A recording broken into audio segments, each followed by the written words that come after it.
صفوں کے درمیان سنتیں پڑھنا اس کا کیا حکم ہے؟ چنانچہ جب جماعت کھڑی ہو تو ایسے وقت میں سنتوں میں مشغول ہونا فقہ نے اس کو مکروہ قرار دیا ہے۔ جب جماعت کھڑی ہو تو ہاں فجر کی 2 رکعت سنت پڑھ سکتے ہیں، اس کی فقہ نے اجازت دی ہے، جیسا کہ ترمذی وغیرہ کی روایت میں ہے 2 رکعت پڑھ سکتے ہیں، جبکہ امام کے ساتھ قاعدہ اخیرہ ملنے کی امید ہو۔ پھر دیگر فرائض سے پہلے سنتوں میں مسنون یہ ہے کہ انہیں گھر میں یا مسجد کے دروازے کے پاس یا کنارے کی جو جگہ رہتی ہے ان کناروں کی جگہوں میں، یا جو مساجد کے اندر ستون رہتے ہیں، پلر رہتے ہیں، کھمبا وغیرہ رہتا ہے، تو اس کے پیچھے یا صفوں سے علیحدہ ہو کر کے مسجد کے کسی گوشے میں یا کسی کنارے میں یا آؤٹ سائڈ پڑھنے کی کوشش کرے۔ جماعت کھڑی ہونے کی حالت میں صفوں کے درمیان سنتیں پڑھنا اور کھڑا ہونا، اس کو فقہ نے مکروہ تحریمی قرار دیا ہے۔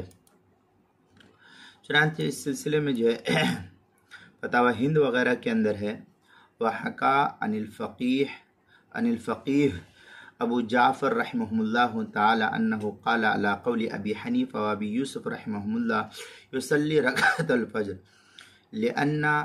ادراک التشہد عندہما کا ادراک الرکعہ۔ یہ کیا نام ہے، فتاوی ہندیہ کی عبارت ہے، پہلی جلد صفحہ 120 پر اس کو نقل کیا، کتاب الصلاۃ الباب العاشر فی ادراک الفریضہ۔ اسی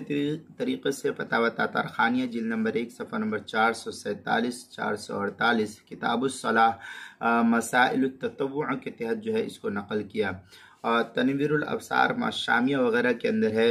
وَإِذَا خَافَ فَوْتُ رَكْعَةِ الْفَجْرِ لِاشْتِغَالِهِ بِسُنَّتِهَا تَرْكُهَا لِكَوْنِ الْجَمَاعَةِ أَكْمَهُ وَإِلَّا بِأَنَّ رَجَا إِدْرَاكُ رَكْعَةٍ فِي ظَاهِرِ الْمَذْهَبِ۔ اس طریقے کی عبارت جو ہے فتاوی شامی کے اندر نقل کی ہے، فتاوی شامی جلد نمبر 2 صفحہ نمبر 510 اور 511، کتاب الصلاۃ باب ادراک الفریضہ مطلب حل الاساءہ دون الکراہہ او افحشہ۔ اسی طریقے سے حاشیۃ الطحطاوی علی مراقی الفلاح شرح نور الازاح کی صفحہ 102 فصل فی الاوقات المکروہہ کے تحت جو اس کو نقل کیا ہے۔ اسی طریقے سے البحر الرائق کے اندر ہے ثم السنہ فی السنن ان یأتی بہا فی بیتہا او عند باب المسجد۔ اس طریقے کی عبارت جو ہے البحر الرائق جلد نمبر 2 صفحہ نمبر 129 اور جلد نمبر 2 صفحہ نمبر 131 پر بھی نقل کیا، کتاب الصلاۃ باب ادراک الفریضہ کے تحت جو ہے اس کو نقل کیا ہے۔ اسی طریقے سے المسائل المہمہ فیما ابتلت بہ العامہ، یعنی عام مسائل جن میں ابتلاء عام ہے، اس کی پہلی جلد صفحہ 47 عنوان ہے صفوں کے درمیان سنتیں پڑھنا، مسئلہ نمبر 31 کے تحت جو ہے اس کو نقل کیا گیا ہے۔